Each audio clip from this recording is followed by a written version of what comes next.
এই হলো deadline communications private limited. আপনারা দেখছেন এক্সপ্রেস নিউজ, খবর নেয়, খবর দেয়।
নমস্কার, আপনারা দেখছেন লোকসভার দখলদারি আর আমি আপনাদের সঙ্গে সব্যসাচী।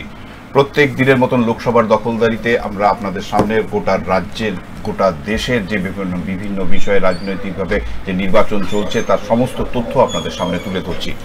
আজ বিগত 2 মাস ধরে যে এক কথায় বলতে গেলে যে লোকসভা নির্বাচনের মতন করে অশ্বমেধ যজ্ঞ চলল, তার আজ পূর্ণাহুতি এবং ফল লাভ। সেই পূর্ণাহুতি এবং ফল লাভের জন্য 543টির মধ্যে 542টি আসনের যেসব প্রার্থীরা আছে তাদের ভাগ্য নির্ধারণ হবে আজকে। তার মধ্যে একটি আসন গুজরাতে, যেটিতে ভাগ্য নির্ধারণ অনেক আগেই হয়ে গেছে প্রথমে, এবং সেটি বিজেপির খাতায় পড়েছে। যাই হোক, আমরা আলোচনায় যাব, বিভিন্ন বিষয় তুলে ধরবো, কোথায় কোথায় কি হচ্ছে। পশ্চিমবঙ্গের বিভিন্ন যে 42টি আসন তার তথ্য আপনাদের সঙ্গে তুলে ধরবো, তার সঙ্গে সারা দেশের যে পরিস্থিতি আছে সেটাও আপনারা স্ক্রিনে দেখতে পাবেন। কিন্তু বিষয় হচ্ছে যে এই আলোচনার মধ্যে আমার সঙ্গে যিনি রয়েছেন, বিশিষ্ট সাংবাদিক শ্রী গৌতম বন্দ্যোপাধ্যায়। গৌতম, স্বাগত অনুষ্ঠানে। গৌতম, আজকের লোকসভা নির্বাচনের একদম ফলাফলের দিন, এই ফলাফলের দিনে আমরা দেখলাম যে গত 1 তারিখ 1 জুন যেদিন নির্বাচন শেষ হলো, সেই নির্বাচন শেষ হওয়ার সাথে সাথেই সন্ধ্যে 6টা থেকে এক্সিট পোলে বিভিন্ন প্রার্থীদের তাদের দল কি আছে, কি পরিস্থিতি আছে সেটা সম্বন্ধে জানালো, কোথায় কারা এগিয়ে, কতটা। আজ এক্স্যাক্ট পোল, সেই এক্স্যাক্ট পোলে বর্ধমানের দিকে যেটা আমাদের কাছে প্রথমে তথ্য এলো সেটা হচ্ছে যে ওখানে একটা অশান্তির পরিবেশ তৈরি হয়েছে। তো এটা মানে 5ম দফা পর্যন্ত আমরা দেখেছি নির্বিঘ্নে নির্বাচন গেছে। আজ 6ষ্ঠ এবং 7ম দফাতে রক্তক্ষরণ না হওয়া হয়নি, মানে যেটা পশ্চিমবঙ্গের মানে নির্বাচনের সঙ্গে এক কথায় ওতপ্রোতভাবে জড়িত হয়ে গেছে বিশেষ করে। তো সেই রক্তক্ষরণও হয়েছে। কোন দিকে যাচ্ছে মনে হচ্ছে? কোন দিকে যাচ্ছে মনে হচ্ছে, যেটা তুমি সব্যসাচী তুমি যেটা বলছো আজকে, যেটা আমরা যদি এক্সিট পোল ধরি, সমস্ত এক্সিট পোলে যা দেখানো হয়েছে তাতে বিজেপি একটা ওভারওয়েলমিং মেজরিটি নিয়ে ফিরে আসছে, এটা ধরা হয়েছে। আমরা যতক্ষণ না আসছে আমরা কিছু বুঝতে পারছি না। যদিও এর আগে বহু ধরনের কথা হয়েছিল, অপোজিশন বিভিন্ন জায়গায় যথেষ্ট স্ট্রংলি লড়াই করেছে, অপোজিশন কিন্তু একভাবে করতে পারেনি, সব জায়গায় আলাদা আলাদা বিচ্ছিন্নভাবে করেছে। পশ্চিমবঙ্গেও করেছে তাই, কেরালাতেও তাই করেছে, পাঞ্জাবেও তাই করেছে আলাদাভাবে। এবং সেটায় কতটা তার লাভ পাবে এখনো পর্যন্ত আমরা জানি না, যতক্ষণ আমরা দেখতে পাবো। কিন্তু আমি যদি আগে পশ্চিমবঙ্গ নিয়ে শুরু করি, পশ্চিমবঙ্গে যে তুমি যে রক্তপাতের কথা বললে, রক্তক্ষরণের কথা বললে, এটা বরাবরই হয়ে আসছে, আমরা দেখেছি, কিন্তু এবারে কম ছিল, সেন্ট্রাল ফোর্স বেশি ছিল, তাছাড়াও আরও অনেক কিছু ব্যাপারের মধ্যে কাজ করেছে। একটা জিনিস মনে রাখতে হবে যে এই কাজটা কারা করছে, যদি বলা হয় কারা করছে, আমি তো আমার অভিজ্ঞতায় দেখেছি এটা বামেদের আমলেও হয়েছে আর এখনো হয়ে চলেছে। এমন নয় যে কিছু নতুন কিছু না, নতুন কিছু হচ্ছে। যারা বলছেন, যারা নতুন করে দেখছেন তারা বলছেন, বলতেই পারেন। তার কারণ এই যে সোশ্যাল মিডিয়া আর টেলিভিশন, এত বেশি এখন সমস্ত জায়গায় আছে, টেলিভিশন, সোশ্যাল মিডিয়া, সমস্ত জায়গায় প্রতি মুহূর্তে খবর দেখতে পাচ্ছি। টেলিভিশনে খবর আবার সোশ্যাল মিডিয়ায় চলে যাচ্ছে, ফেসবুকে চলে যাচ্ছে, টুইটারে চলে যাচ্ছে, ইনস্টাগ্রামে চলে যাচ্ছে, যার জন্য প্রতিটা ঘটনার প্রতিটা মুহূর্ত, প্রতিটা ক্ষণ আমরা দেখতে পাচ্ছি। আগে তা দেখতে পেতাম না।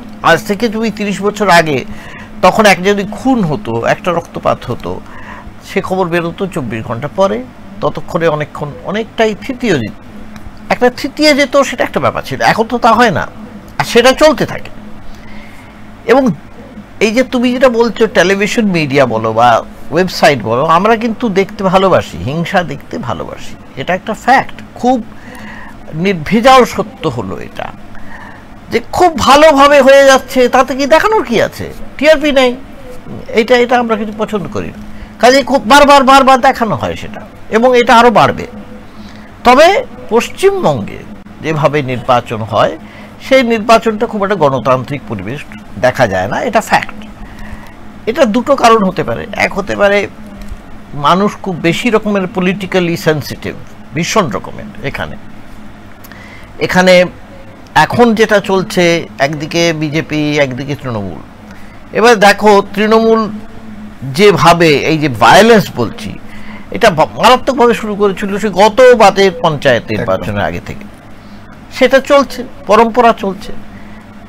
তার কারণ হচ্ছে ওরা বিরোধী শূন্য করে দেবে বলেছিল। এই যে বিরোধী শূন্য করে দেওয়ার জায়গাটা, ভয়ের তো থাকে না, তো বিরোধী শূন্যর মধ্যে সিপিএম চলে গিয়েছে, কংগ্রেস চলে গেছে, কিন্তু সেই জায়গায় বিজেপি এসছে।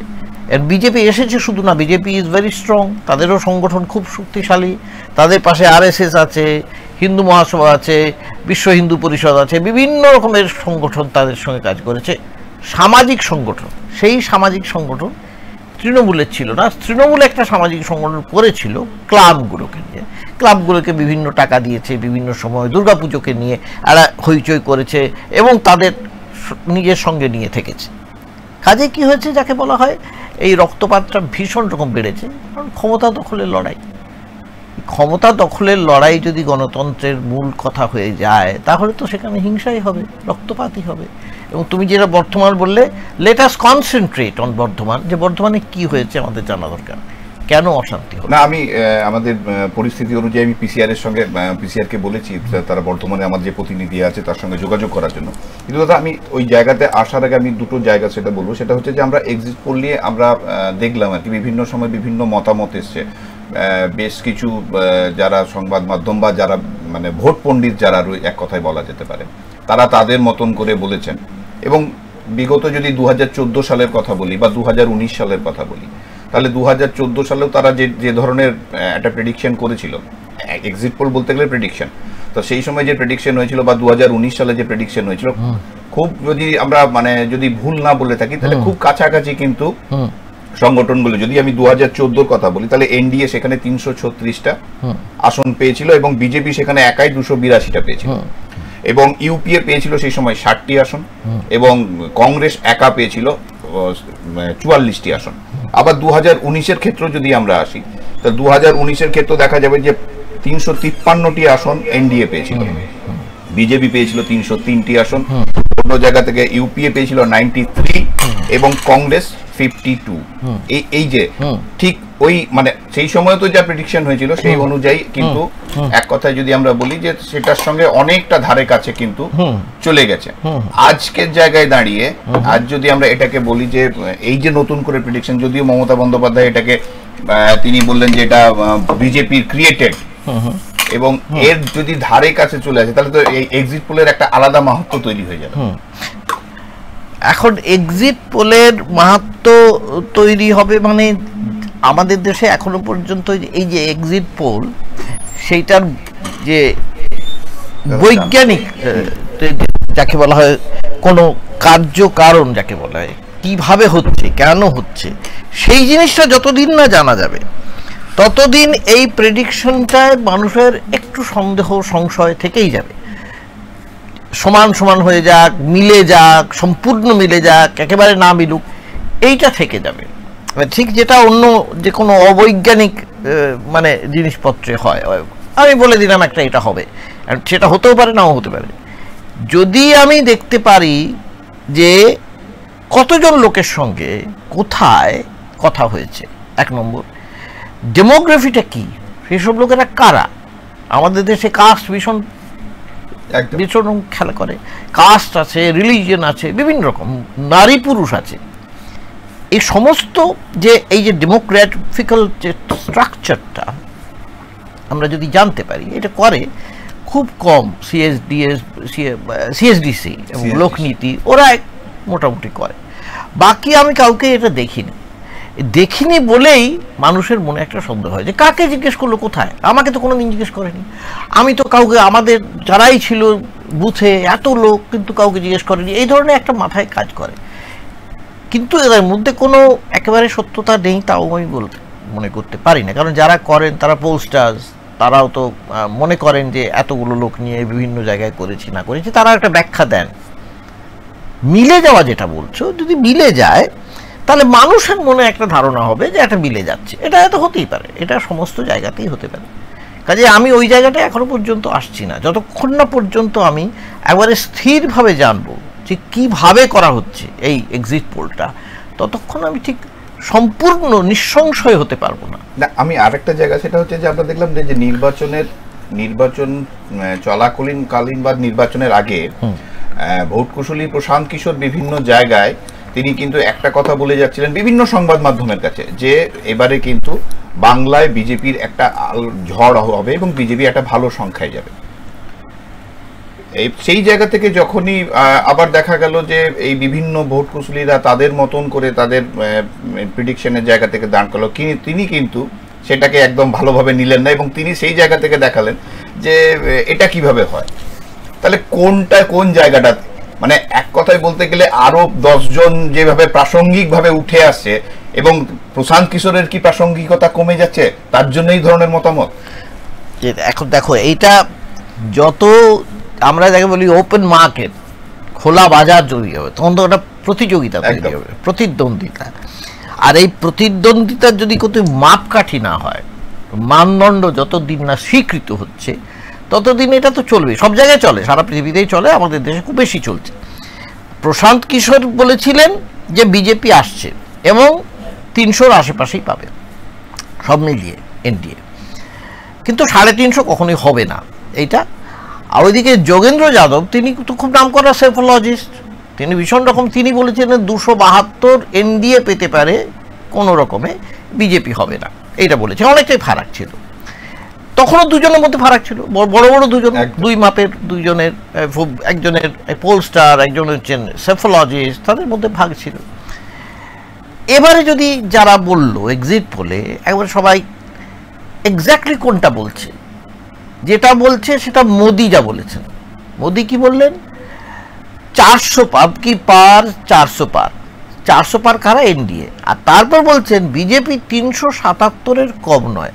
এটা খুব লক্ষণীয় যে এবারের এক্সিট পোলে most of the exit polls তারা এই কথাই বলছে, 370 থেকে 400, আর এনডিএ 400 পার। তো তুমি পরপর যাদেরই দেখবে প্রায় তারা এই কাছাকাছি বলছে। এখন তাহলে কি আমি বলবো যে মোদি সবচেয়ে বড় পোলস্টার? এটা বলতে পারেন, যদি কালকের দিনে সেটা হয়ে যায়, তখন বলতে হবে মোদির চেয়ে বড় কেউ বলতে পারবেন না, কারণ প্রত্যেকটাই তিনি বলে দিচ্ছেন। এই কোনোটাই আমার ঠিক বিশ্বাসযোগ্য অতটা লাগবে না, যতক্ষণ না আমি বৈজ্ঞানিক কিছু কারণ পাবো। বৈজ্ঞানিক মানে কি, আমি তো অঙ্ক কষে বুঝতে পারবো, হ্যাঁ এইটা এইভাবে হয়েছে, এটা সেটা হয়তো আগামী দিনে জানা যাবে। যেমন ছোট ছোট দেশে জানা যাচ্ছে, ইউরোপের ছোট ছোট দেশ, সেখানে জানা যায়, প্রত্যেকটা মানুষ বলতে পারেন, সেখানে টেলিফোনে বলেন, অনেক বিভিন্ন রকম পন্থা আছে। আমাদের দেশে এখনো পর্যন্ত তো সেই উপায়টা হয়নি। এখনো পর্যন্ত প্রচুর গ্রাম আছে সেখানে ওয়াইফাই নেই, প্রচুর গ্রাম আছে সেখানে মানুষের কাছে ল্যাপটপও নেই, মোবাইল ফোন সরকার যদি বা দিয়েছে কোনো কোনো জায়গায় থাকে, তাও রিচার্জ হয়তো সবসময় হয় না, কিন্তু এখন হচ্ছে কিছুটা। সমস্ত সময় সবাই যে এই খবর নিয়ে খুব একটা মাথামাতি করছে তা নয়, হোয়াটসঅ্যাপ গ্রুপ নিয়ে বেশি করছে, হোয়াটসঅ্যাপে যা পাঠানো হচ্ছে সেটা লোকে বিশ্বাস করছে। কাজে এইটা যতক্ষণ না খুব বলতে গেলে যে ওই যেটা বলছি বারবার, অঙ্কটা না জানতে পারবো যে অঙ্কের পেছনের কারণটা কি, এর কিভাবে বলা হচ্ছে, ততক্ষণ এটার মধ্যে একটা কিন্তু সংশয় থেকেই যাবে। আমরা যদি বলি যে দেখো 543টি যে লোকসভা লোকসভা কেন্দ্র হচ্ছে, 543টি লোকসভা কেন্দ্রের মধ্যে সব থেকে এখন মানুষের চোখ কিন্তু, গোটা দেশের চোখ কিন্তু পশ্চিমবঙ্গের উপরে। শুধু দেশের কথা বললে ভুল হবে, বাইরের বিভিন্ন পাশাপাশি আমাদের যে দেশগুলি রয়েছে, মানে আমাদের যারা প্রতিবেশী দেশ, তাদেরও নজর কিন্তু বাংলার উপরে আছে যে বাংলা কি হবে। তো সেই জায়গায় দাঁড়িয়ে বাংলার ফলাফল যদি এক্সিট পোলের দিকে যায় বা এক্সিট পোলের দিকে না যায়, আমি যদি ধরে যাই যে এক্সিট পোলের দিকে যাচ্ছে না, সেক্ষেত্রে বাংলায় বিজেপি এবং তৃণমূল, এই যে দুটো এখন মূল শক্তি, এই দুটো শক্তির মধ্যে কি লড়াই খুব খুব সম্ভব হয়ে উঠবে? মানে যেভাবে আমরা যেভাবে নির্বাচনকে আগেও দেখেছি বা নির্বাচনের পরে যেভাবে পোস্ট ভায়োলেন্সের কথা বলছি, সেই জায়গায় দাঁড়িয়ে এটা কোন দিকে যাচ্ছে কি মনে হচ্ছে? দুটো জিনিস হবে এখানে। একটা হচ্ছে তুমি যেটা বলছো ভেরি ইম্পর্টেন্ট, ভেরি সিগনিফিকেন্ট, এরপরে কোনো ভুল নেই এর মধ্যে। পশ্চিমবঙ্গে যেটা ছিল না, ছিল ভেতরে ভেতরে ছিল, কিন্তু এইরকমভাবে উন্মুক্তভাবে ছিল না।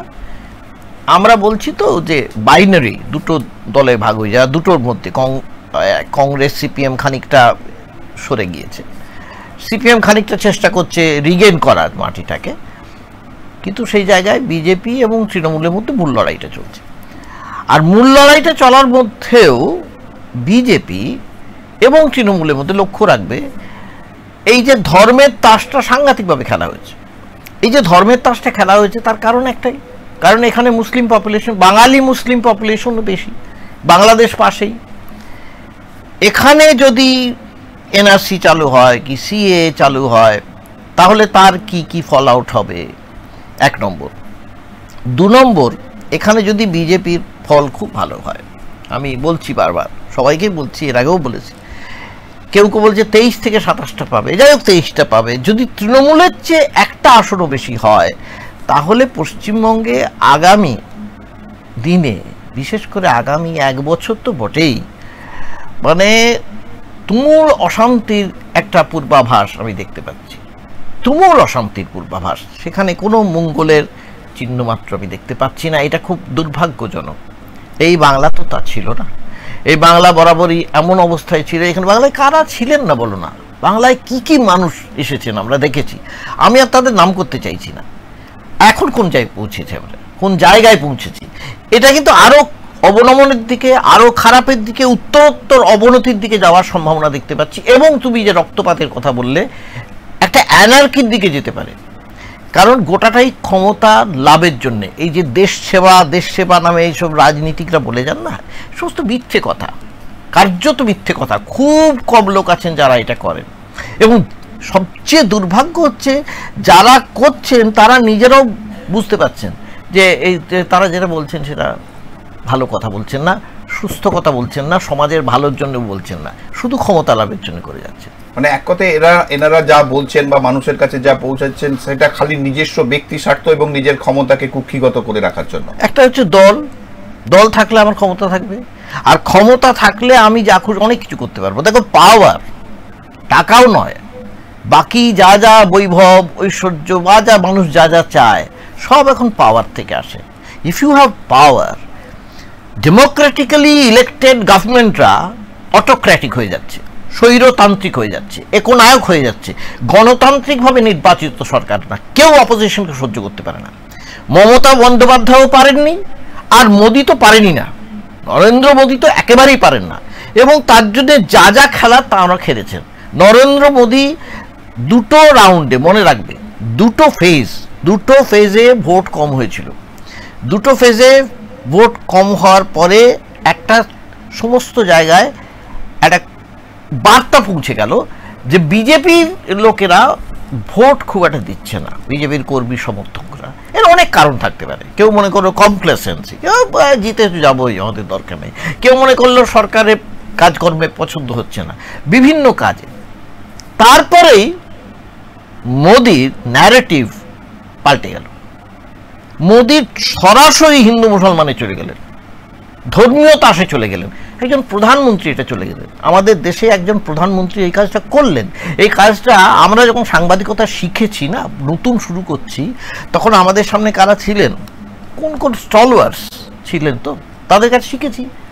সরাসরি না থেকেও আমরা তো অনুপ্রাণিত হয়েছি। আমরা জানি যে হিন্দু মুসলিম রায়ট এ সমস্ত বলা যায় না, মানুষের মধ্যে দাঙ্গার খবর দেওয়া যায় না, সেটাকে আটকা করে রাখতে হয় যাতে মানুষের কাছে বেশি মানুষের কাছে না পৌঁছায়। এখন বেশি পৌঁছবে, যত বেশি পৌঁছবে তত বেশি তুমি এই সমাজটাকে ভাগ করতে পারবে। যেই ভাগ করলে সংখ্যাগুরু সংখ্যালঘুর মধ্যে সংখ্যাগুরুর যদি অধিকাংশ তুমি পেতে পারো ভোট, তাহলে you become more powerful. Mangalsutra নিয়ে যাওয়া কংগ্রেস নিয়ে নেবে, মোদি করলেন, ন্যারেটিভটা শুরু করে দিলেন মঙ্গলসূত্র, এবং সরাসরি প্রধানমন্ত্রী বলছেন ভাষণে যে কংগ্রেস ম্যানিফেস্টোতে এই কথা আছে, কোথাও নেই কংগ্রেস ম্যানিফেস্টোতে, বলেছেন। আর সমস্ত মানুষ সেটা দেখেছে, এই পাল্টে গেল। এবং সেটা কিন্তু পশ্চিমবঙ্গে হয়েছে, পশ্চিমবঙ্গেও একই জিনিস হয়েছে, শুধু নয়, সেখানে তৃণমূলও একই রকমভাবে দায়ী করেছে। এটা চলছে তো না পশ্চিমবঙ্গের, একদম ওই কথাতে আমি আসছি না দাদা। সেটা হচ্ছে যে পশ্চিমবঙ্গেও এই ধর্মের তাস খেলাটা এবং জাতিগত তাস খেলা যদি আমরা বাংলার বাইরের দিকে যাই, সেখানে জাতিগত তাসের একটা জায়গা থেকেই যাচ্ছে, কিন্তু বাংলায় সব থেকে বেশি ধর্মের খেলাটা। এবং এটাতে যেমন আমরা বিজেপির দিকে আঙুল তুললেও তৃণমূল কংগ্রেস বা মানে ক্ষমতাসীন রাজ্য সরকার, সেও কিন্তু কোনো অংশে কোনো জায়গা থেকে কম নেই। এবং বাংলায় যদি বলতে যায় ধর্মের খেলা, তাহলে কিন্তু বাংলায় ধর্মের খেলা তৃণমূল কংগ্রেসই শুরু করলো। এবারে এর মধ্যে একটা ফারাক আছে। হ্যাঁ, তুমি যেটা বলছো যে বাংলায় ধর্মের খেলা তুলি, মানে বিশেষ করে বিজেপি বলে যে বারবার বলে তুষ্টিকরণের কথা বলে, যে সংখ্যালঘুদের তোষণ করা হচ্ছে বলা হচ্ছে।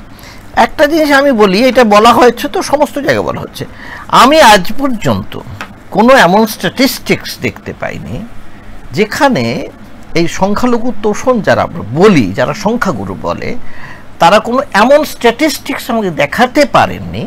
তারা বলেছেন যে এই মৌলবীদের টাকা দেওয়া হয়েছে, বলা হয়েছে মৌলবীদের কত টাকা দেওয়া হয়েছে তাই নিয়ে, সরকার থেকে দিয়েছে কিনা তাই নিয়ে ইজিলি মামলা হতে পারতো, বা জানতে পারতাম, আমরা আরটিআই হতে পারতো, আমরা জানতে পারতাম কত টাকা দেওয়া হয়েছে। উই ডু নট নো, আমরা জানি না।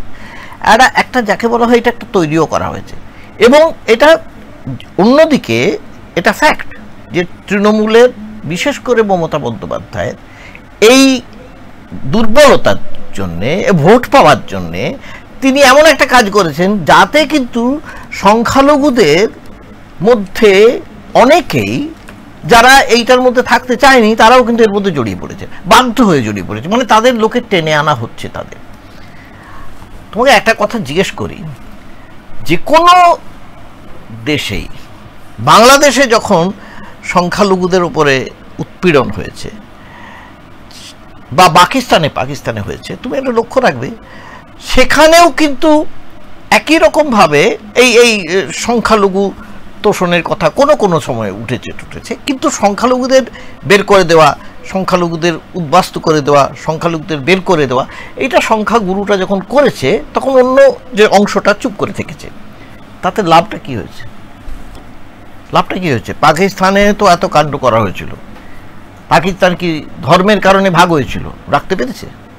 দেশটাকেই রাখতে পারেনি, দেশটা তো ভাষার কারণে ভাগ হয়ে গেছে, সেটাও বড় কথা নয়। পাকিস্তানে ইটসেলফ মুসলিমদের মধ্যে জেনারেল ভুট্টো, যিনি বিদেশ থেকে পাশ করে আসা লোক, আর কিছু হয়তো এডুকেটেড ছিলেন না, এটা ঠিকই, কিন্তু বিদেশ থেকে পাশ করা লোক, খুবই আধুনিক মনস্ক।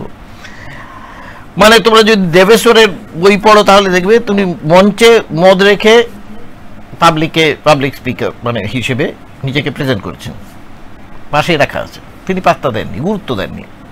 সেই লোক আহমেদিয়াদের বলে দিলেন এটা মুসলিম নয়। কারা আহমেদিয়া? মুসলিম নয়। এবার এই যে মনে করো আহমেদিয়া, তারা মার খেলো, মেরে ফেলা হলো, রাস্তায় ঘাটে তাদের কতল করা হয়েছে, ঘটনা ঘটেছে, তারা কোথায় যাবে? তার মানে এই মানুষগুলোকে আমরা মানুষ বলে দেখবো না। তারা যদি ভারতবর্ষে পালিয়ে আসতো, ভারতবর্ষের তো লোক ছিল তারা একসঙ্গে। আমি বলছি বড় গোলাম খাঁ সাহেব, তিনি তো ভারতবর্ষে চলে এসেছিলেন। আমরা কি করবো আজকে? কি করবো? আর দেবো না, থাকতে হবে না।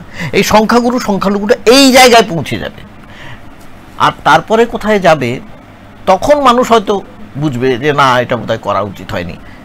এটা আজকে কেন এই মুহূর্তে বললাম, কারণ পাকিস্তানে সম্প্রতি বিশেষ করে শেখ মুজিবুর নিয়ে নতুন করে ব্যাখ্যা শুরু হয়েছে, যে শেখ মুজিবুরকে বারবার বলা হয়েছে তিনি ছিলেন দেশদ্রোহী পাকিস্তান বলেছে, পাকিস্তানের এখন বলছে না তিনি দেশদ্রোহী ছিলেন। এটা কে বলেছে তিনি দেশদ্রোহী ছিলেন না? কিন্তু অনেক পরে রিয়েলাইজেশন হয়। তা আমাদের কি রিয়েলাইজেশন অত পরে হবে? এটা তো আরও চিন্তার বিষয় আমার।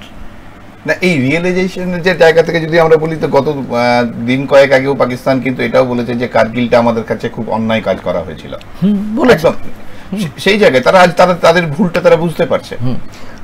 কখন, কোন জায়গায়?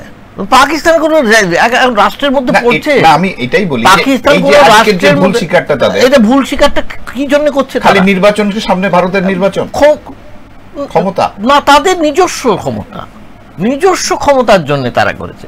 এটা কে বলছে? নওয়াজ শরীফ বলছেন। কার বিরুদ্ধে বলছেন? মুশারফের বিরুদ্ধে বলছেন। মুশারফ কি করেছিলেন? নওয়াজ শরীফকে বিদেশ বাইরে পাঠিয়ে দিয়ে দেশে থাকতেই দেননি, না হলে অ্যারেস্ট করে বলে দেবেন। এ তো বলেছেন, এটা পাওয়ার, অনলি বিকজ অফ পাওয়ার, আর তো কিছু কারণ না, অনলি বিকজ অফ পাওয়ার। তো এবারে আমরা যদি এটা করতে চাই, এই যে আমাদের যে বলা হচ্ছে না বড় বড় করে, অমিত শাহ বলছেন, স্বরাষ্ট্রমন্ত্রী বলছেন পাক অকুপায়েড কাশ্মীর আমাদের।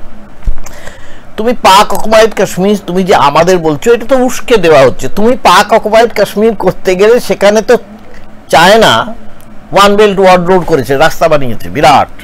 তুমি কি করবে সেখানে? চায়নাকে বলবে সরে যাও? চায়না সরে যাবে? নিতে পারবে তুমি? এই কথাগুলো লোককে সমস্ত খাওয়ানো যায়। রাজনীতিকদের অধিকাংশ যদি অসৎ হয়ে যান, মিথ্যে কথা বলেন, মিথ্যে কথাই বলবো। এবং যারা এই যে চেকস অ্যান্ড ব্যালেন্স গণতন্ত্রে ছিল, যে ধরবে তা। দাদা, আমরা এই আলোচনায় আসবো। আমাদের বর্ধমানের প্রতিনিধি সঞ্জিত কুড়ি এই মুহূর্তে আমাদের সঙ্গে রয়েছে। কি পরিস্থিতি বর্ধমানের আমরা একটু দেখে নিই।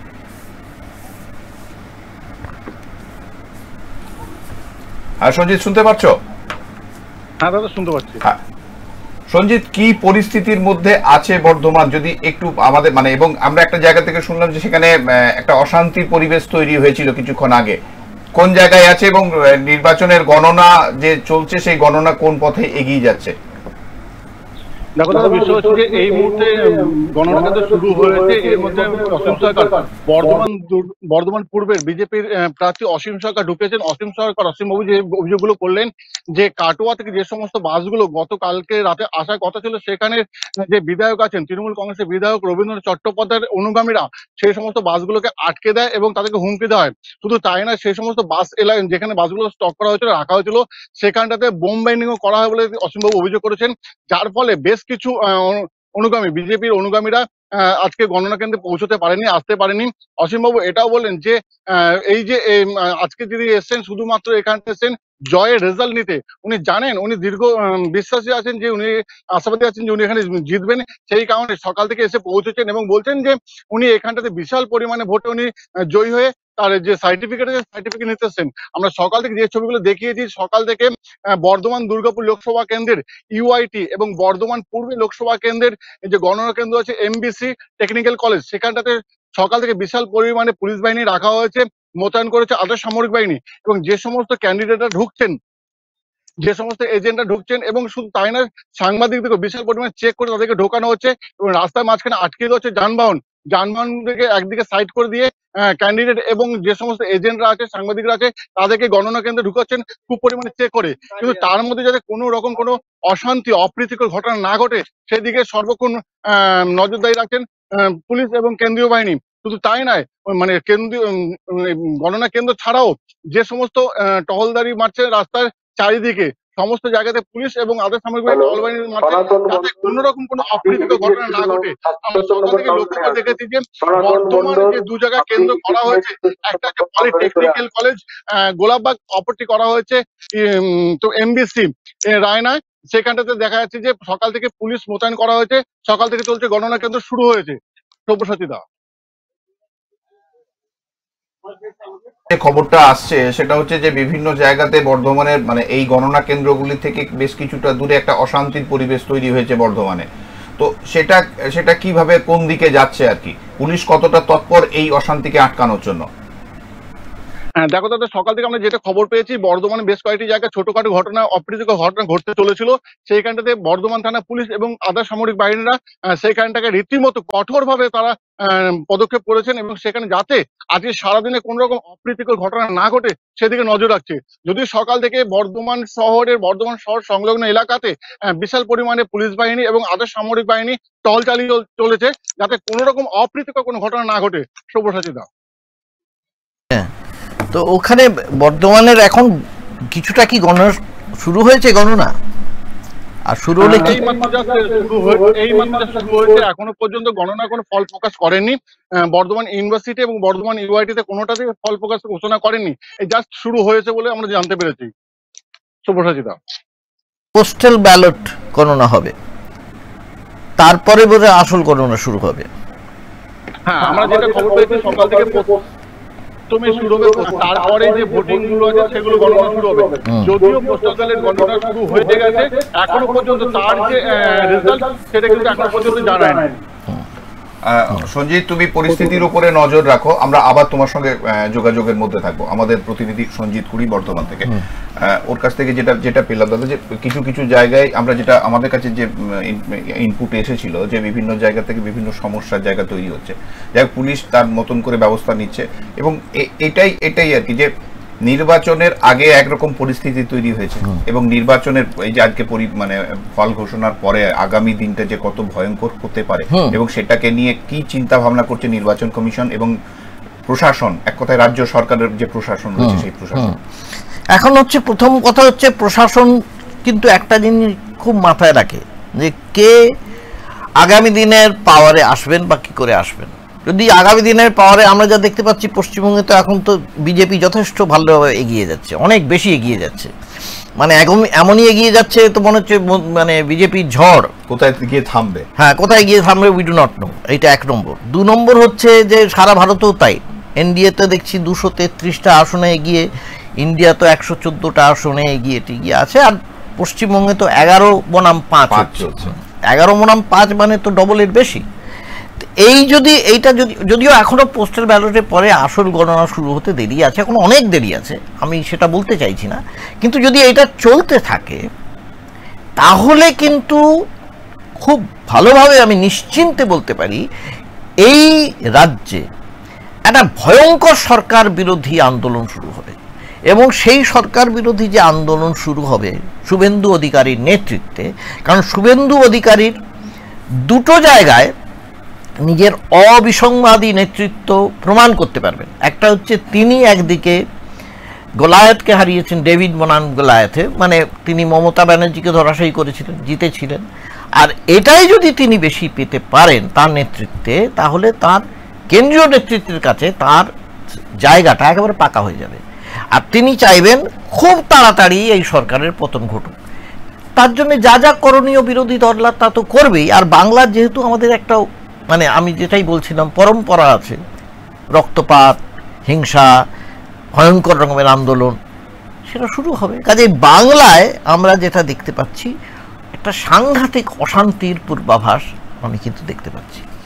এবং মানে আমরা দেখলাম আজকে মানে কালকে যদি কথা বলি, যে নির্বাচন কমিশন কিন্তু খুব বেশি তৎপর হয়ে উঠেছে, বিশেষ করে এই কাউন্টিং এর ক্ষেত্রে। সেটা হচ্ছে যে তারা তাদের মনের মধ্যে আছে যেন নন্দীগ্রাম সংক্রান্ত আবার কোনো নতুন কোনো ইস্যু তৈরি না হয়।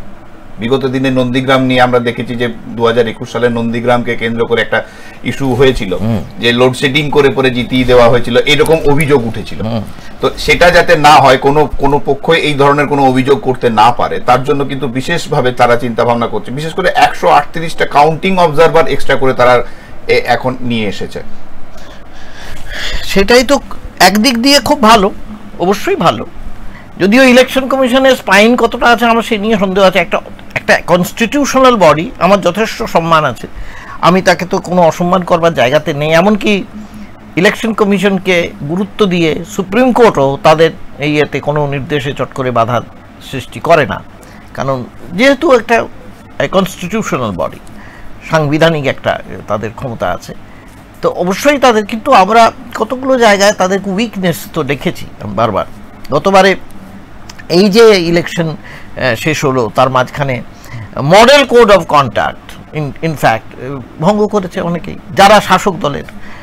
কখনো মোদির বিরুদ্ধে অভিযোগ উঠেছে, কখনো এখানে মমতা বন্দ্যোপাধ্যায়ের বিরুদ্ধে উঠেছে, কিন্তু সরকারের যারা মাথায় তাদের বিরুদ্ধে কিন্তু ইলেকশন কমিশন এমন কোনো সিদ্ধান্ত নিতে পারেনি যা চোখ কাড়ার মতো, মানে তাদের যাকে সংযত করার জন্যে সেটা করতে পারেনি। কাজে এখন যদি যেটা করছে সেটা একদিক থেকে ভালো, এই জন্যে যে ঠিক আছে ভাই, আমরা বুঝবো যে গণনাটা ঠিক হচ্ছে, বা অন্তত সেখানে কোনো ঝামেলা হচ্ছে না, বা সেখানে কারচুপি নেই, বললাম ঠিক আছে। এটা গণতন্ত্রের পক্ষে মোটেই সুবিধা নয়, কারণ গণতন্ত্রে আমাদের যদি আর্মি দিয়ে, পুলিশ দিয়ে, বন্দুক দিয়ে আমাদের প্রমাণ করতে হয় ইনি ক্ষমতায় আছেন, তাহলে তার চেয়ে দুর্ভাগ্য আর কিছু হতে পারে না। এটা তো খুব স্বাভাবিকভাবে হওয়ার কথা ছিল। এই যে ট্রান্সফার অফ পাওয়ার, এটা তো গণতন্ত্রের একটা মূল সূত্র ছিল, যে আমি নেই ভাই ক্ষমতায়, তুমি এবারে এলে, আমি সেটা গ্রহণ করলাম। কিন্তু এখন তো তা নেই। এই যে সবাই অনেকে দেখেছি, আমি দেখেছি সোশ্যাল মিডিয়ায় বারবার বলছেন যেন হিংসা না হয়। তিনি বলে কি হবে? যারা ক্ষমতায় আছেন তারাই তো চাইছেন। বিশেষ করে পশ্চিমবঙ্গের অবস্থা এই জন্যে আমি খুব চিন্তিত। দাদা আমি একটা জিনিস বলছি, সেটা হচ্ছে যে আমরা বারবার করে বলছি গণতন্ত্রের উৎসব, সত্যি কি বাংলায় গণতন্ত্র আছে? না, গণতন্ত্র নেই তা তো বলতে পারবো না। গণতন্ত্র নেই বলা মানে তো হচ্ছে একেবারে আমরা স্বৈরতন্ত্রে পৌঁছে গেছি, তা তো নয়। ভোট তো হচ্ছে, লোকে তো ভোট দিয়েছে, এমন তো নয় লোকে ভোট দেয়নি। আমাদের যে ডেমোক্রেটিক ইনস্টিটিউশনসগুলো আছে সেগুলো তো আছে, আদালত এখনো আছে, আদালতের রায়ে এখনো পর্যন্ত মন্ত্রী পর্যন্ত জেলে গেছেন, এগুলো তো ডেমোক্রেটিক ইনস্টিটিউশন, সেগুলো তো আছে। রাজ্যপাল এবং মুখ্যমন্ত্রীর মধ্যে অনেক ঝগড়াঝাঁটি সরকারের সঙ্গে হয়েছে, এটা ঠিকই, কিন্তু অ্যাট দ্য সেম টাইম এমন তো হয়নি যে কখনো রাজ্যপালকে একবার ইগনোর করে কিছু কাজ হতে পারছে এবং আদালতে পৌঁছচ্ছে না, বা আদালত থেকে কিছু ভার্ডিক্ট আসছে না। এগুলো তো হচ্ছে, এগুলো হচ্ছে না তা বলবো না। যেটা বেড়েছে এই গণতান্ত্রিক পদ্ধতি অনুসরণ করে যারা পাওয়ারে আসছেন, তারা নিজেদের এই যে পাওয়ারটা পাচ্ছেন তার চেয়ে বেশি পাওয়ার এক্সার্ট করার চেষ্টা করছেন। তাদের তো হওয়া উচিত ছিল জনগণের প্রতিনিধি, তো তারা তা হচ্ছেন না। সবারই ক্ষেত্রে দেখছি। যিনি বিচারপতি ছিলেন অভিজিৎ গঙ্গোপাধ্যায় কিছুদিন আগে, তিনি তো কনস্টিটিউশনে হাত রেখে তাদের শপথ নিতে হয়েছে। তারপরে কি দেখেছি আমরা? তিনি ওপেনলি বিভিন্নভাবে কখনো এর সমালোচনা কখনো ওর সমালোচনা করছেন, কিন্তু তিনি মনে রাখতে হতো তার যে দুটোই কিন্তু পার্টি, সরকার এবং বিরোধী দুটোই পার্টি, তাকে তো মনে রাখতে হতো। এর আগের যারা বিচারপতি ছিলেন, নাম করা বিচারপতি, তারা কিন্তু এটা মনে রাখতেন। এখন হচ্ছে না, এইখানেই একটা বিচ্যুতি আসছে। কিন্তু রাজনৈতিকভাবে, মানে বিশেষ করে বিচারপতিদের রাজনীতিতে আসা তো এটা প্রথম অভিজিৎ গঙ্গোপাধ্যায় নয়। এর আগে তো বহুজন আছে যারা বিভিন্ন সময় বিচারকের পদ থেকে সরে এসে পরে রাজনীতির সঙ্গে নিজেদিকে যুক্ত করেছেন, এবং বিভিন্ন সময় বিভিন্ন জায়গায় বড় বড় পদে তারা থেকেছেন, কোথাও রাজ্যপাল থেকেছেন, বিভিন্ন বিষয়ে থেকেছে। তো সেক্ষেত্রে এনার ক্ষেত্রেই বেশি মানে আঙুল উঠছে কেন? হ্যাঁ, এনার ক্ষেত্রে বেশি আঙুল উঠছে, তার কারণ হচ্ছে প্রথমত এটা হচ্ছে সাম্প্রতিক ঘটনা। সাম্প্রতিক ঘটনার তো আঙুল বেশি উঠবে। এখন তো কেউ ইমার্জেন্সি নিয়ে মাথা ঘামাবে না, ইমার্জেন্সি চলে গেছে। তাহলে তো আমাদের ইন্দিরা গান্ধী নিয়ে, জওয়াহরলাল নেহরু নিয়ে, ভারত পাকিস্তান নিয়ে এখন মাথা ঘামাতে, তা তো নয়। এটা হচ্ছে সাম্প্রতিক ঘটনা। সাম্প্রতিক ঘটনায় মানুষ বেশি মাথা ঘামায়, 1 নম্বর। আর আগে গিয়েছে, কেউ গেছেন, নিশ্চয়ই অবশ্যই গেছেন। একটা কুলিং অফ পিরিয়ড থাকে।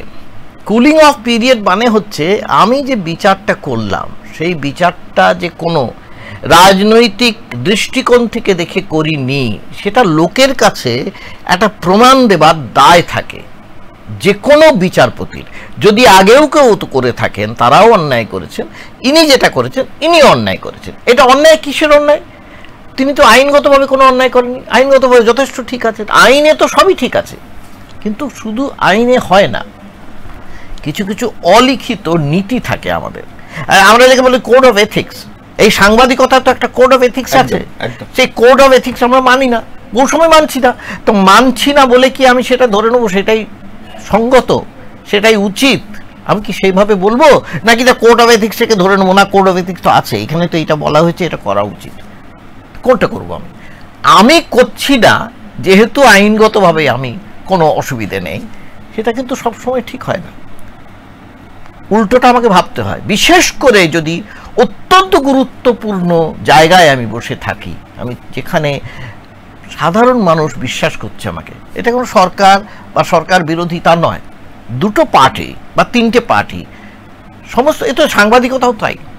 তুমি ফেয়ার কিনা, তুমি নিজের কাছে ফেয়ার কিনা, কতটা ফেয়ার, তোমাকে তো নিজের কাছে বারবার প্রশ্ন, সেই উত্তর তোমার নিজের কাছে দিতে হবে। একদম, সেইটা হচ্ছে সবচেয়ে বড় কথা। এবং তিনি সমস্ত ইয়েতে সরকার বিরোধী যে স্ট্যান্ড নিয়েছেন, খুব তাতে লোকের কাছে মহান হয়েছে, এমনকি তাকে ভগবান বলে অনেকে রেফার করেছে। তারপরে তিনি সরকার বিরোধী সবচেয়ে যে বড় দল সেখানে গিয়ে যোগ দিয়েছেন। তিনি কোনো এনজিও করেননি, তিনি কোনো পদত্যাগ করে চলে যাননি, তিনি এমন কাজ করেননি যে তিনি এটা স্টিক করে রেখে যতদিন না শাস্তি পাবেন, যতদিন তার চাকরি জীবন আছে করে তারপরে তিনি যাচ্ছেন, কিছুই করেননি। তিনি বললেন আমি আরো বড় জায়গায় যেতে চাই, এর আরো বড় ক্ষেত্রে যেতে চাই। এটা কিন্তু খুব মারাত্মক একটা কথা, অনেকেই আমরা ধরি না, এসব ছোট ছোট কথাগুলো আমরা ধরি না, এগুলো কি এমন কথা, আমরা বড় ওই গালিগালাজ, অশ্লীল কথা, অশালীন কথা, এগুলো বেশি ধরতে চাই। আমার মনে হয় এটা খুব ইম্পর্টেন্ট। বিচারপতি, হাইকোর্টের বিচারপতি যদি বলেন আরো বড় ক্ষেত্রে যেতে চাই, তার মানেটা কি? তিনি যদি সংসদীয় ক্ষেত্রে এসে লোকসভার সদস্য হন, তার মানে কিন্তু ভারতের যে এই যে স্ট্রাকচার, চেকস অ্যান্ড ব্যালেন্সের স্ট্রাকচার, গণতন্ত্রের স্ট্রাকচার, যেখানে সংসদ, আইন বিভাগ এবং বিচার বিভাগ তারা সবাই নিজস্ব কিন্তু ক্ষেত্রে একেবারে স্বাধীন, সে কথাটা হচ্ছে না। কিন্তু মনে হচ্ছে বিচার বিভাগের চেয়েও জনপ্রতিনিধি হওয়াটা আরও বেশি সম্মানের, বেশি বড় খার্জের জায়গা। এটা একটু খুব আপত্তিকর ব্যাপার বলে আমার মনে হয়েছে। না, আমরা অভিজিৎ গঙ্গোপাধ্যায়ের ক্ষেত্রে আমরা দেখছি, প্রাক্তন বিচারপতি, ওনার ক্ষেত্রে আমরা আঙুল তুলছে, বিভিন্ন যারা বিরোধী দল আছে তারা তাদের মতন করে কথা বলছেন, কিন্তু সেই জায়গায় একই জায়গাতে উনি ভারতীয় জনতা দলে এসছেন। অন্যদিকে যদি আমরা দেখি প্রসূন বন্দ্যোপাধ্যায়, তিনি তার পদ ছেড়ে পরে তিনি তৃণমূল কংগ্রেস এসেছেন, কিন্তু অভিজিৎ গঙ্গোপাধ্যায়কে নিয়ে যতটা মানুষ এত বিরোধীরা এত সক্রিয়, কিন্তু আমরা প্রসূন বন্দ্যোপাধ্যায়কে নিয়ে কিন্তু অতটা কথা দেখি। প্রসূন বন্দ্যোপাধ্যায় কি ছিলেন? একজন আইপিএস অফিসার। আইপিএস অফিসার একজন বিচারপতি কিন্তু এক নন। কেন নন আমি বলছি। আইপিএস অফিসার প্রশাসনিক কাজকর্ম করে থাকেন, একটা প্রশাসনের কাজ করে থাকেন। প্রশাসনের যারা কাজ করেন তারা মূলত সরকারের সঙ্গে থেকে সরকারের কাজ করেন মূলত। কাজেই ধরেই নেওয়া হয় তার নিজস্ব ব্যক্তিগত কিছু সত্তা সেখানে খুব একটা কাজ করছে বলে মনে হয় না অনেক সময়। তার মানে এই নয় যে তিনি নিজস্ব করতে পারেন না, নিশ্চয়ই করতে পারেন। ওই যে বললাম এথিক্সের প্রশ্ন, এথিক্সের যদি প্রশ্ন হয় তাহলে নিশ্চয় খারাপ, কিন্তু কোনটা বেশি খারাপ কোনটা কম খারাপ এটা তো একটা হিসেব আছে, এমনকি আইনেও আছে। আমি একটা খুন করা হলো, খুন, দেখ এই মার্ডার কিভাবে করা হলো, কে করলো, কোন জায়গায় করলো, এই যে খুঁটিনাটি বিচার করা হয়। কেন বিচার করা হয়? একটা প্রিমেডিটেটেড মানে পূর্ব পরিকল্পিত যে হত্যা, তার যা শাস্তি হয়, বা নৃশংস হত্যা, রেয়ারেস্ট অফ রেয়ার, বিরলের মধ্যে বিরলতম ঘটনা, তার যে ফাঁসি হয়, মৃত্যুদণ্ড, সব ক্ষেত্রে হয় না। এই যে আমরা ভাগ করি, এটা কেন ভাগ করি?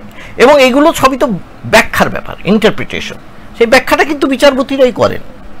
কাজেই বিচারপতিদের উপরে যে পরিমাণ দায়িত্ব ন্যস্ত আছে, বিশেষ করে সমাজ যে পরিমাণ তাদের উপর বিশ্বাস করে, সত্যি কথা বলতে সেই বিশ্বাসটা তো অনেকের ক্ষেত্রে করে না।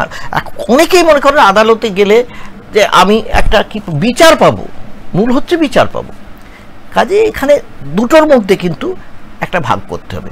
আবার তো বললো নাকি কেন অন্যটা বেশি হচ্ছে, কেন অন্যটা হচ্ছে না।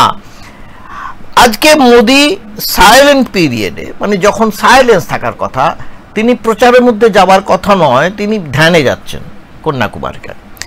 দিতেই পারেন, আমি বলছি বারবার, অন্তরঙ্গ কোনো জায়গায় ঘরের মধ্যে বসে ধ্যান করা মানে তো তাই, নিজের সঙ্গে নিজের, যারা সবাই বলে গিয়েছেন, বিবেকানন্দ শুধু না, যারাই বলে গিয়েছেন তারাই করেছেন, নিজের সঙ্গে নিজের কথা বলা যাকে বলে।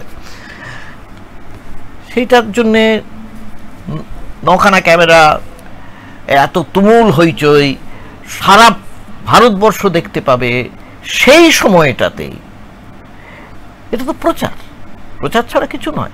সবাই বলবে এটা কেন প্রচার? প্রচার মানে হচ্ছে যে মিডিয়া, সেই মিডিয়া তো মূলত তাদের তৈরি।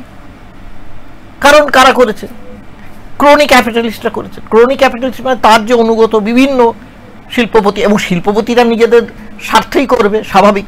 সরকারকে তুষ্ট রাখলে তাদের ব্যবসা ভালো হবে। আদানি হোক, আম্বানি হোক, টাটা হোক, যেই হোক, তারাই বেশিরভাগ। এবং সেটা সমানে দেখিয়ে যাওয়া হলো। অত সেই সময় ভোট চলছে, বেনারসে ভোট চলছে, বিভিন্ন জায়গায় ভোট চলছে, কিন্তু ইলেকশন কমিশন কিছু বলেনি। তো এই যে কোড অফ, আমি যে বসছি বারবার বলি, এই যে তো উনি ইলেকশন কমিশন কেন বললো না? কিছুই বললো না, থামালোই না, উনি করে গেলেন। লোকে দেখলো, লোকে দেখে ভোট তো দিল। স্বাভাবিকভাবে লোকে ইনফ্লুয়েন্সড হবে, প্রভাবিত হয়। এই যে জিনিসগুলো চলছে, এইটা গণতান্ত্রিক প্রক্রিয়াকে ব্যাহত করছে। এটা শুরু আমাদের দেশে বলছি না, সারা বিশ্বেই হচ্ছে বিভিন্নভাবে। আমাদের দেশে একটু বেশি হচ্ছে, বা বলা যায় এই উপমহাদেশেই একটু বেশি হচ্ছে। আমরা 2019 সালে ওনাকে কেদারনাথে গিয়ে পরে দেখেছি। 2000 আমরা 24-এও দেখলাম যে উনি যে পরে কন্যাকুমারীতে বিবেকানন্দ রকে গেলেন। কিন্তু ঘটনা হচ্ছে যে 2019 সালেও কিন্তু এটা নিয়ে প্রতিবাদ হয়েছিল। তোমার কথা একই রকম, সেটা হচ্ছে যে সে তখনও কোনো রকম ভাবে নির্বাচন কমিশন মাথা ঘামাননি, এবারও মাথা ঘামালেন না, আর বিরোধীরা তাদের মতন করে চিৎকার করেই গেলেন। কিন্তু ঘটনা হচ্ছে যে এই যে ধরো বিরোধীরা তাদের মতন করে বিভিন্ন সময় বলে যাচ্ছে, বিরোধীদের ক্ষেত্রেও কিন্তু একই জিনিস। বিরোধীদের ক্ষেত্রেও কিন্তু যারা একদম ওপরতলার যেসব বড় বড় নেতৃত্বরা আছে, তাদের ক্ষেত্রেও কিন্তু আমরা যেটা তুমি প্রথমে বললে, যে তাদের ক্ষেত্রেও কিন্তু নির্বাচন কমিশন একদম চুপ হয়ে আছে। আমরা দেখলাম অভিজিৎ গঙ্গোপাধ্যায়কে একটা দিনের জন্য তাকে একদম সেন্সার করে দেওয়া হলো, কিন্তু তার থেকেও অশ্লীল মন্তব্য আমরা মাননীয় মুখ্যমন্ত্রীকে মঞ্চে থেকে করতে দেখেছি। কিন্তু সেই ক্ষেত্রে তার ক্ষেত্রে কোন রকম হয়নি। তো সেহেতু আঙুল তোলার দিকটাও কিন্তু ওই জন্য আর বিরোধীরাও সঠিকভাবে সেই জায়গাটা কিছু বলতে পারছে না। সেই জন্যই তো সবচেয়ে না আঙুল তোলা। কিন্তু একটা জিনিস মাথায় রাখতে হবে তোমাকে, এইটা একটা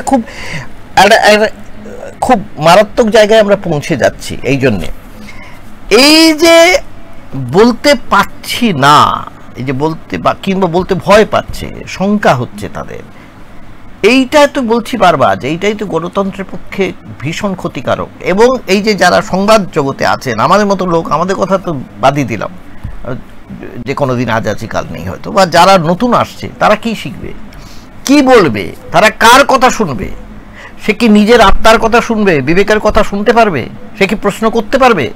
সে কি বলতে পারবে যে এটা কোনো সংখ্যাগুরু সংখ্যালঘুর দেশ নয়, আমাদের তো সেকুলার একটা দেশ ছিল, ইট ওয়াজ এ সেকুলার কান্ট্রি। এবার সবাই বলবে সেকুলার মানে কি, অনেকে বলতে চান একই কথা। এই যদি তোমরা আরো পিছিয়ে যাও, আমরা যদি পিছিয়ে যাই, পাকিস্তান তৈরি হওয়ার পরেও জিন্না তাই বলেছিলেন যে এটা কোনো হিন্দুর দেশ হবে না, মুসলিমের দেশ হবে না, খ্রিস্টানদের দেশ হবে না। হিন্দুরা মন্দিরে যাবে, খ্রিস্টানরা গির্জায় যাবে। প্রথম তার যে কনস্টিটিউশনের তার যে ভাষণ বলেছিলেন এই কথাই। এবং হিন্দুরা, মুসলিমরা মস্কে যাবে, মানে মসজিদে যাবে। কি হয়েছে? তিনি মারা গিয়েছেন। তারপর থেকে তো ক্রমাগত সেখানে ইসলামিক রাষ্ট্র হয়েছে, যা যা হবার আমরা দেখেছি। কি হয়েছে উই নো কি হয়েছে। কাজেই ক্ষমতার জন্য যেখানে পৌঁছচ্ছি আমরা, এটা মাথায় রাখতে হবে। যে কেউ হোক, আমরা যদি তার বিরুদ্ধে আঙুল না তুলতে পারি, যে কোনো ক্ষেত্রেই হোক, বিশেষ করে এই যে ডেমোক্রেটিক ইনস্টিটিউশনগুলো নষ্ট হয়ে যাচ্ছে, আমি যে গণতান্ত্রিক যে ইনস্টিটিউশনগুলো, তার কারণ হচ্ছে ডেমোক্রেটিক নর্মস যাকে বলি, যেটা আমি এথিক্সের কথা বলছি, সেটাই তো নষ্ট হয়ে যাচ্ছে। সেটাই হচ্ছে সবচেয়ে মারাত্মক। কে জিতলো কে ভাবলো তাতে তোমার কিচ্ছু হবে না, আমাদের কিছু হবে না। তারা যা করবেন আমরা প্রজা হিসেবে তা মেনে নিতে হবে। একদম তোমার সঙ্গে আলোচনা করা, তোমার কাছে সঙ্গে কথা বলা, এবং এক কথায় যদি বলতে হয় সেটা নিজেকে সমৃদ্ধ করা, তার বাইরে কিন্তু কিছু নয়। প্রথমে আমাদের একটা ছোট্ট বিরতিতে যেতেই হবে।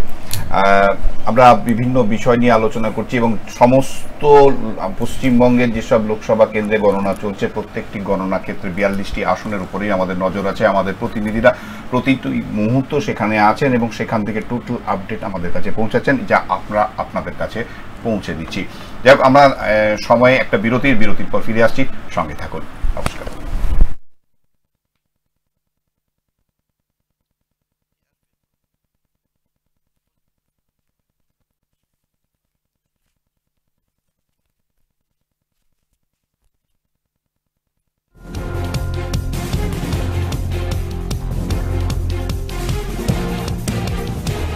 এই হলো ডেডলাইন কমিউনিকেশনস প্রাইভেট লিমিটেড। আপনারা দেখছেন এক্সপ্রেস নিউজ, খবর নেয় খবর দেয়।